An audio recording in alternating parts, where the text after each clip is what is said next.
Mazingira ambapo serikali iliamua kwa makusudi kuwapuuza wananchi, vyama vya siasa, viongozi wa dini na wadau wa demokrasia juu ya hitaji ya nchi kuhusu mabadiliko, yani reforms ya mifumo ya uchaguzi. Ni wazi kabisa hakuna maridhiano bila haki na hakuna haki bila uwajibikaji.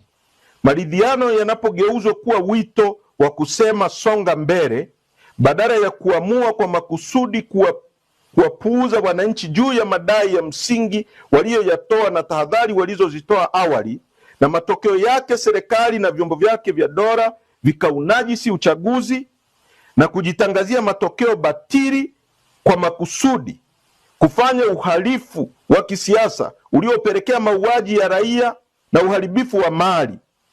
Wito huo wa maridhiano ni wa kupumbaza na hauna ukweli nyuma yake.